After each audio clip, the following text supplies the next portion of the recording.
हमारे समक्ष आचार्य अनुज शास्त्री जी, जो एक युवा वैदिक प्रवक्ता है, इनको उत्तराखंड गौरव यानी उत्तराखंड के जो आइकन है उनके रूप में इन्हें सम्मानित किया गया है। रहते उत्तराखंड में है और कार्यक्षेत्र पूरा भारत।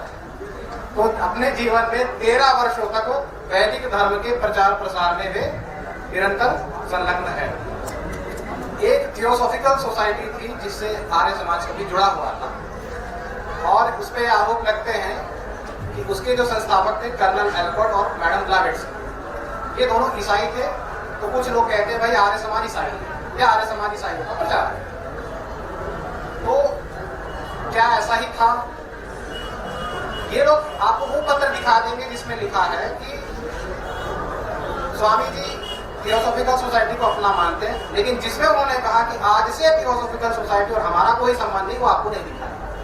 तो इन्हीं बातों को स्थापित करने के लिए आदरणीय आचार्य अनुज शास्त्री जी को मैं आमंत्रित करता हूँ। आदरणीय शास्त्री जी। ओ सभी सज्जन महानुभाव सीधे होके बैठेंगे। सभी मेरे साथ मिलकर पवित्र गायत्री मंत्र का उच्चारण करेंगे, अपने अंतःकरण और इस वातावरण को पवित्र बनाएं। ओम भूर्भुवस्वः तत्सवितुर्वरेण्यं भर्गो देवस्य धीमहि धियो यो नः प्रचोदयात्। ओम वेदाहमेतं पुरुषं महन्तं आदित्यवर्णं तं सह परस्तात् तमेव विदित्वाति मृत्युमेति न अन्यपन्था विद्यते यनाय। ओम खं ब्रह्मा। आज इस अंतर्राष्ट्रीय आर्य महासम्मेलन में,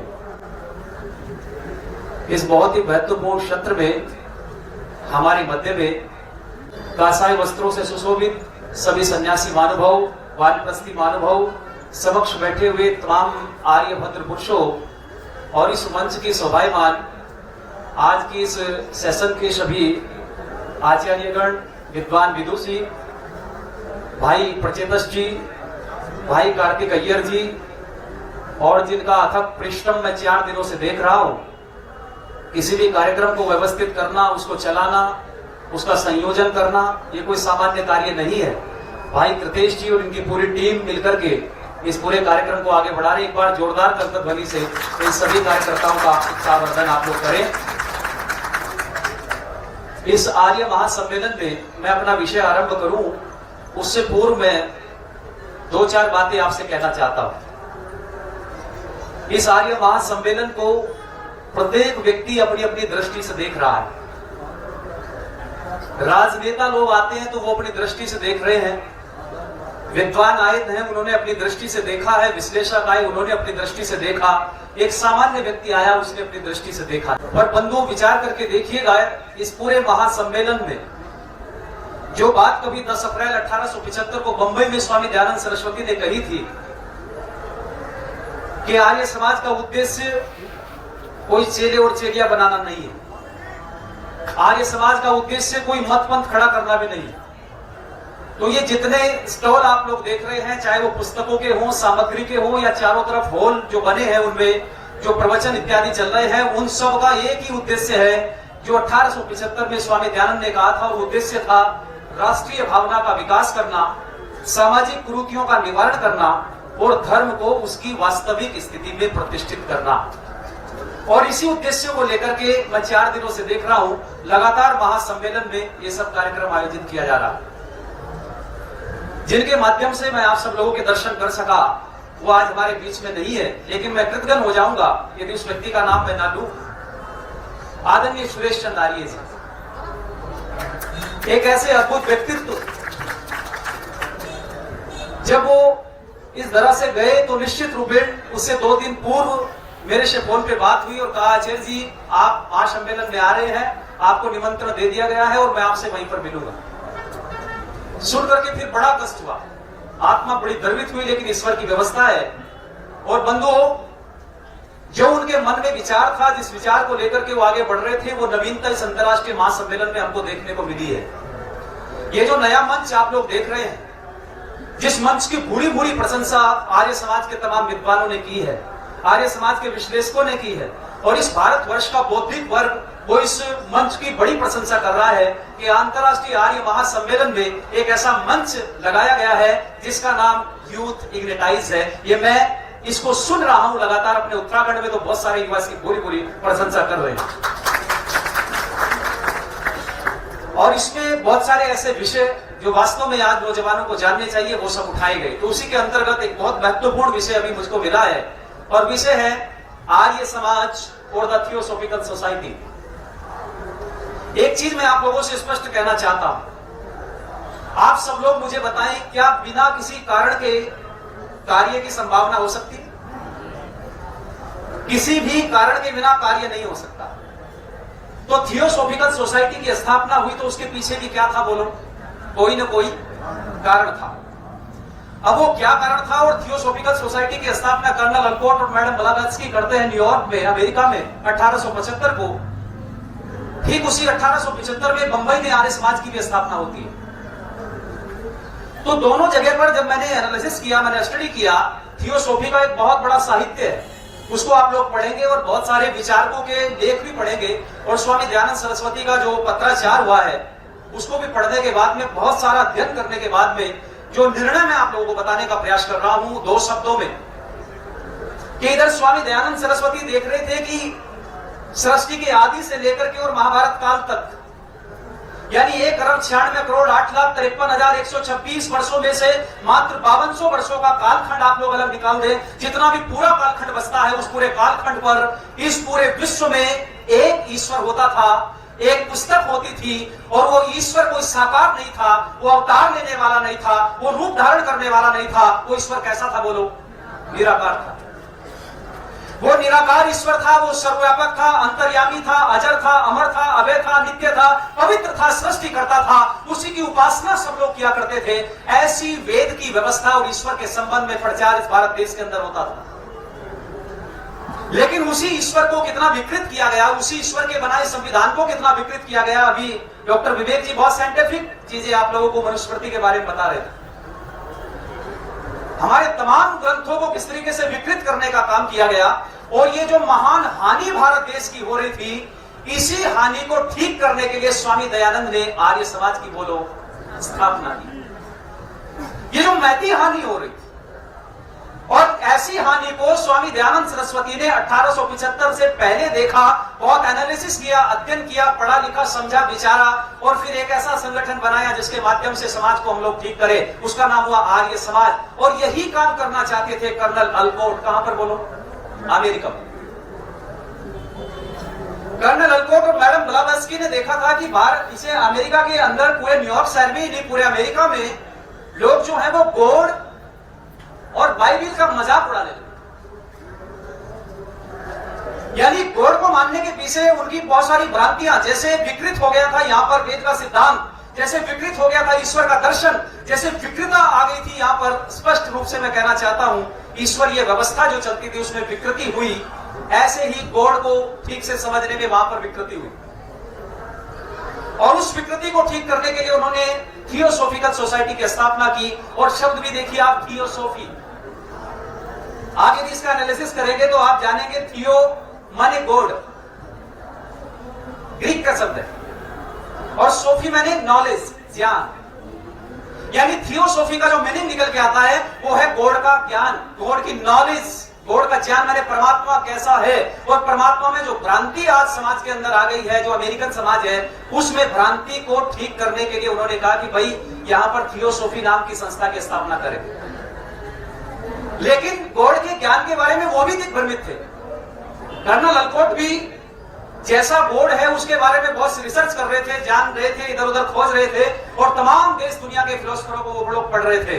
तो उन्होंने स्वामी दयानंद को भी कहीं से सुना, जाना और पढ़ने का प्रयास किया। स्वामी दयानंद सरस्वती के प्रयास को देख करके कर्नल अलकोट की सहानुभूति बढ़ी, और उन्होंने एक पत्र लिखा। स्वामी दयानंद को सबसे पहले पत्र लिखते हैं, और आप लोग 1878 और 1879 के पत्राचार के बारे में थोड़ा सा जरूर स्टडी करिएगा। वो पत्र में लिखते हैं, स्वामी दयानंद सरस्वती जी कहते हैं कि प्रिय महर्षि, और ऐसे करते हुए आगे लिख करके बोलते हैं कि मैं आपके वेद के प्रति जो आपकी अगाध श्रद्धा है, वेद के प्रति जो आपका अटूट विश्वास है और आपका जो दर्शन है, आपकी जो फिलोसफी है, उससे मैं बड़ा प्रभावित हूं। लेकिन उस पत्र में उन्होंने अंतिम लाइनों में कुछ ऐसा डाला, उन्होंने कहा कि देखो हम भी यहां पर यही काम करना चाहते हैं, जो रिवाइवल आप वहां कर रहे हैं, आप लिफ्टिंग कर रहे हैं, रिवाइवल कर रहे हैं, जो रिलीजियन है उसको करेक्ट करने का काम कर रहे हैं इंडिया के अंदर, हम भी अमेरिका में ऐसा ही पर भी ये व्यवस्था लागू हो कि ईश्वर एक हो, उसका स्वरूप वेद के अनुसार हो। लेकिन उन्होंने कहा कि हमारे पास इससे अतिरिक्त ज्ञान भी है। अब वो जो लाइन उन्होंने लिखी है कि हमारे पास अतिरिक्त ज्ञान क्या है, मैडम ब्लावत्स्की ने कहा कि मुझे मौर्य और गुप्त मुझे ऐसे संदेश भेजते हैं और उन संदेशों को से मुझे ऊर्जा मिलती है, शक्ति मिलती है, और उन संदेशों को भी मैं लगातार प्राप्त करती हूं और उनके आधार पर हम आपको बहुत कुछ दे सकते हैं, सिखा सकते हैं। ऐसा कुछ भाषा उस पत्र के अंदर उन्होंने अपनी तरफ से डाली, यानी स्वामी दयानंद की भी प्रशंसा की और साथ ही साथ अपना उद्देश्य भी प्रकट कर दिया। अब स्वामी दयानंद सरस्वती ने कहा कि थियोसॉफिकल सोसाइटी को चाहते थे कर्नल ललकोट और मैडम ब्लावत्स्की स्वामी दयानंद से मिलना भारत देश के अंदर। लेकिन आप विचार करके देखो, स्वामी दयानंद सरस्वती का पत्र जाता है कर्नल ललकोट को न्यूयॉर्क में और कहते हैं कि मिलिए, आप मिलने से कोई समस्या नहीं, आपत्ति नहीं है। लेकिन आप ये जो गुप्त ज्ञान की चर्चा कर रहे हैं, आप ये जो बता रहे हैं कि ऐसा विशेष ज्ञान मुझे कहीं से प्राप्त होता है, ऐसी उलूल जुलूल तरह की बातें जो पाखंड अंधविश्वास से जनित बातें होती हैं, उनमें लेश मात्र भी मेरा विश्वास नहीं है। मैं तो केवल एक ही प्रमाण मानता हूं, और प्रमाण क्या है बोलो? वेद। मैं वेद को वह पौरुषे मानता हूं। बाकी तमाम ग्रंथ जो दुनिया के जितने हैं वो सब पौरुषे हो सकते हैं, लेकिन वेद केवल अपौरुषे है। मैं वेद को प्रमाण मानता हूं। वेद से इत्र लेश मात्र भी किसी भी चर्चा पर मुझे विश्वास नहीं है, मैं उसको प्रमाण मान करके चलूंगा। यदि आप कंप्लीटली वेद को मेरे साथ मिलकर के फॉलो करते हैं और इसका प्रचार करते हैं तो आप आर्य समाज में मिल सकते हैं। पर आप जानते हैं कर्नल ललकोट इंडिया आए और 4 वर्षों तक बहुत स्टडी उन्होंने यहाँ पे आके किया। एक चीज और मैं आपको बताना चाहता हूं विशेष रूप से, कि जब कर्नल ललकोट और मैडम ब्लावत्स्की भारत देश में आए तो यहां पर के उन्होंने देखा कि भारतीयों का जो दर्शन है वो बहुत ऊंचा है, इन भारतवासियों की फिलोसफी बहुत ऊंची, इन भारतवासियों का अध्यात्म बहुत ऊंचा है, इन भारतवासियों का जीवन दर्शन बहुत ऊंचा है, इन भारतवासियों के अंदर समन्वय की भावना है, यहाँ सर्वे भवन्तु सुखिनः सर्वे सन्तु निरामया की भावना है। लेकिन उन्होंने मन में विचार किया कि जैसे भारतीय हैं, इसके विपरीत प्रचार अमेरिका में भारतीयों का होता है। और आप जानेंगे वो क्या लिखते हैं? वो कहते हैं कि अमेरिका में भारतीयों के लिए ऐसा प्रचार किया जाता है, वो कहते हैं कि India is the country of the police.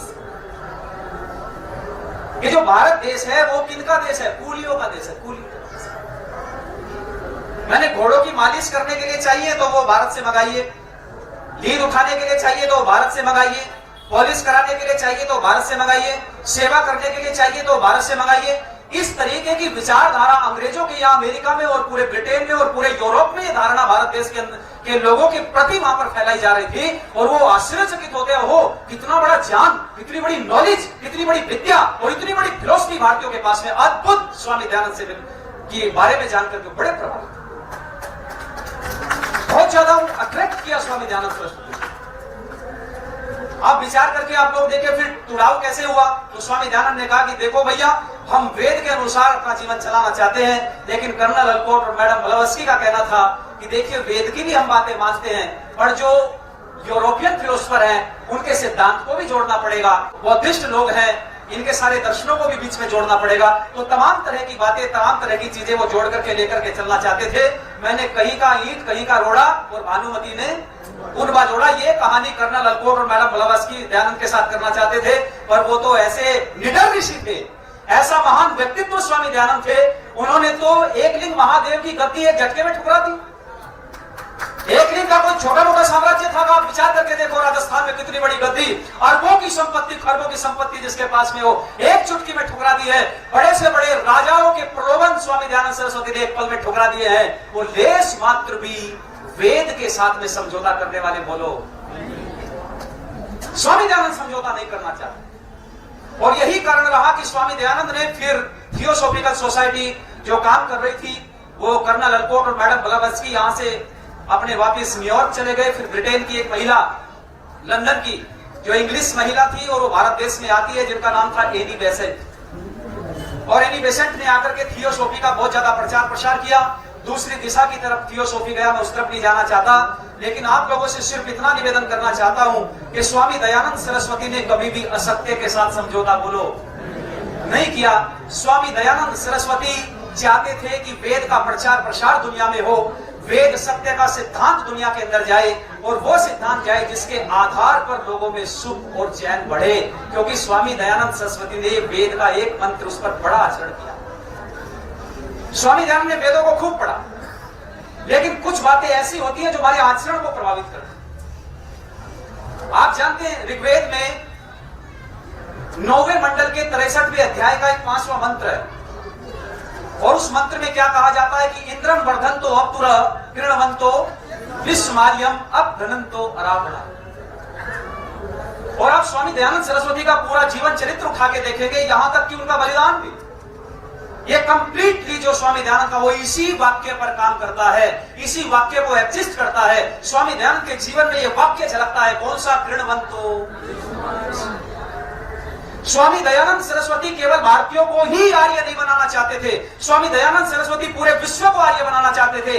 यही कारण था कि स्वामी दयानंद सरस्वती ने कर्नल अलकोट से कहा कि तुम इंग्लिश स्पीकिंग हो, अंग्रेजी पढ़े लिखे हो, अंग्रेजी को जानते और समझते हो, तुम अमेरिका में भी अंग्रेजी के माध्यम से वेद का प्रचार प्रसार करो, और जो काले अंग्रेज भारत देश के अंदर इंग्लिश स्पीकिंग है उनको भी करेक्ट करने का काम करो। ये स्वामी दयानंद सरस्वती चाहते, इसलिए समझौता किया, इसलिए समझौता किया। और आप विचार करके देखो, इस समझौते को लोगों ने कहा कि स्वामी दयानंद ने तो ईसाई मिशनरी को भारत में आमंत्रित किया। आप देखिए कैसे तोड़ा मरोड़ा जाता है, कैसे स्थितियां खराब की जाती हैं। इस तरीके से स्वामी दयानंद के बारे में भ्रामक प्रचार बहुत हुआ है, और ऐसे भ्रामक प्रचारों से हमें बचने की आवश्यकता है। बहुत सारे नौजवान आज सोशल मीडिया पर इसका प्रचार प्रसार कर रहे हैं।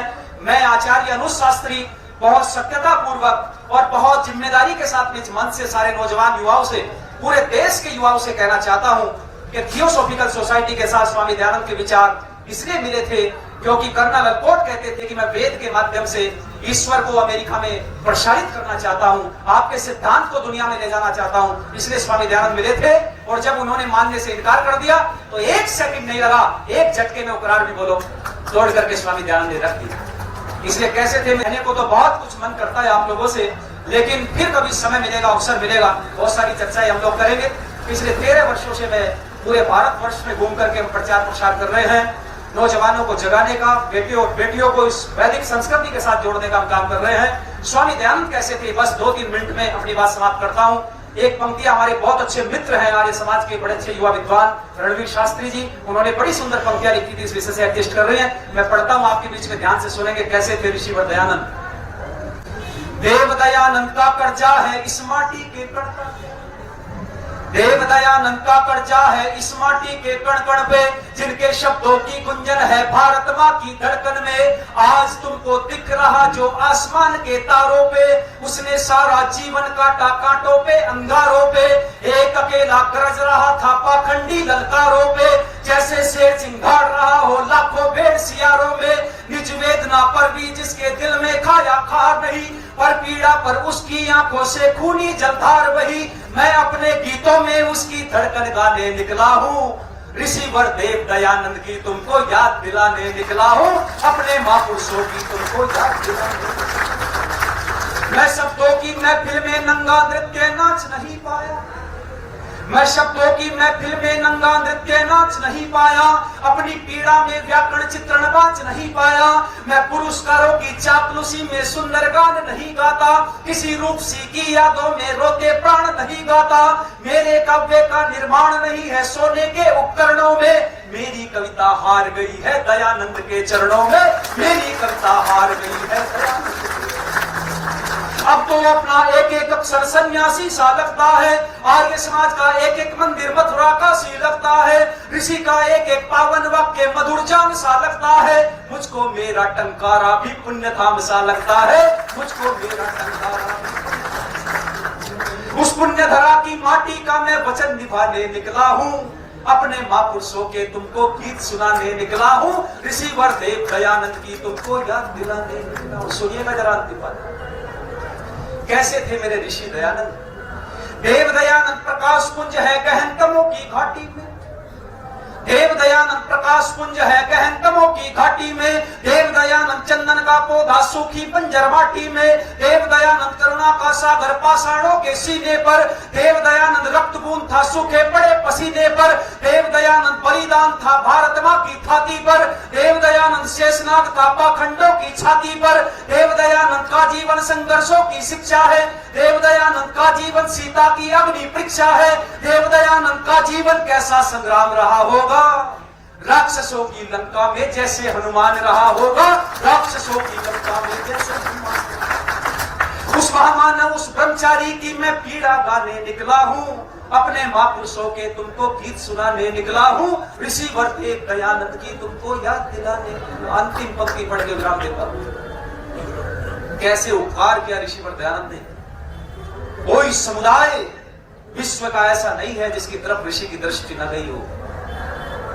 देव दयानंद को मातृशक्ति का पहरेदार कहूंगा, देव दयानंद को मातृशक्ति का पहरेदार कहूंगा मैं, जो रातों को हृदय से फूटी वो चित्कार कहूंगा मैं, जब पूरी नारी जाति पर आरोप लगे आवाज उठी, जब धर्म के देवालयों में अबलाओं की लाज लुटी, जब मृत पति के संग नारी भी चिता पर जलने लगती है, तब देव दयानंद के हृदय में एक आग पिघलने लगती है, तब दयानंद ने नारी शक्ति को मां के करके सम्मान दिया, धरती से भारी बतलाया सबसे ऊंचा स्थान दिया, दुनिया के पत्थर खाए तुमको जीने का आधार दिया, पर हाय एक नारी ने ही जहर पिलवाकर दयानंद को मार दिया।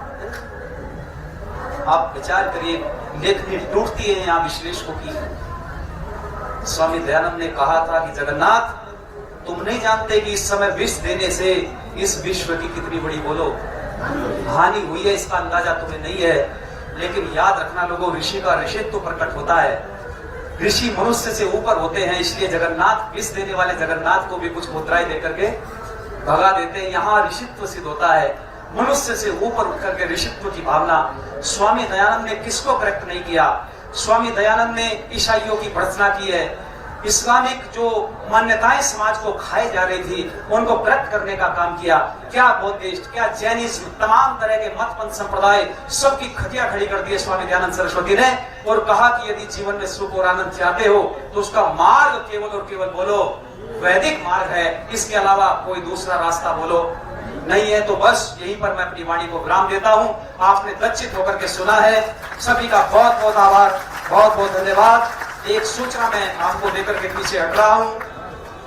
दक्षिण अफ्रीका से हमारे कुछ साथी मित्र आए हैं, लगातार हमसे जुड़े रहते हैं। वहां भी इस तरीके की बहुत सारी भ्रांतियां पनप रही है, और क्योंकि अल्पसंख्यक है वहां पर ये समुदाय आर्यों का, मूल्य पात्री वहां दन दनादन अपनी व्यवस्था को पनपा रहे हैं। तो यहाँ पर उनका ये मंतव्य है कि किसी तरीके से ये बात हमारी आर्यों के उन समूह तक पहुंचे जो संस्कृत और संस्कृति के लिए काम कर रहे हैं, वो किसी तरीके से सरकार तक ये बात पहुंचाए, और सरकार हमारी दक्षिण अफ्रीका की सरकार तक ये बात पहुंचाए, ताकि वहां संस्कृत का एक ऐसा विश्वविद्यालय खुले जिससे वहां भी संस्कृति और संस्कारों का प्रचार हो, ऐसा इनकी धारणा है। तो मैं समझता हूँ निश्चित रूप में देश दुनिया ये वीडियो को देखेगी और इस बात पर विचार करेगी। इनका भी मैं धन्यवाद करता हूँ, आभार देता हूँ। और गुरुकुलीय परंपरा जो आज राष्ट्र में आगे की तरफ बढ़ रही है, इसको खूब आगे बढ़ाओ। विद्वान यदि आप लोगों के पास नहीं होंगे तो कहां संस्था तरक्की करेगी। इसलिए विद्वानों का निर्माण ज्यादा से ज्यादा होना चाहिए, विद्वानों के प्रशिक्षण की व्यवस्था ज्यादा से ज्यादा होनी चाहिए। ऐसे कार्यक्रम आप लोग आज आयोजित करें, और हम सब लोग मिलकर के, हमारे श्रद्धेय आचार्य जी, हमारे मार्गदर्शक ज्वलंत कुमार जी बैठे हुए हैं, तमाम विद्वान लोग देश के इस पर काम कर रहे हैं। तो ज्यादा से ज्यादा संख्या में हमारे विद्वान आगे बढ़ेंगे, तभी राष्ट्र का कल्याण होगा, भला होगा। और गुरुकुलों को दान देने वाले उन भामाशाह को भी मैं आज इस मंच पर याद करता हूँ। महाशय धर्मपाल जी जिन्होंने जाने कितने गुरुकुलों का पल्लव और पोषण किया है, ऐसे महान व्यक्तित्व को मैं स्मरण करता हूँ। राजीव गुलाटी जो वर्तमान समय में इस राष्ट्र में भामाशाह की तरह गुरुकुलों को बढ़ाने का काम कर रहे हैं, उनको भी इस मंच से मैं नमन करता हूँ। तमाम लोगों को जो किसी भी रूप में समाज को अच्छा बनाने का काम कर रहे हैं, सबको मैं धन्यवाद देता हूँ। मेरे साथ मिलकर बोलेंगे, बोलो भारत माता की, भारत माता की, भारत माता की जय। बोले शोभे, जय बोले शोभे, महर्षि देव दयानंद की। बहुत बहुत धन्यवाद, आभार। बहुत ही ओजस्वी व्याख्यान और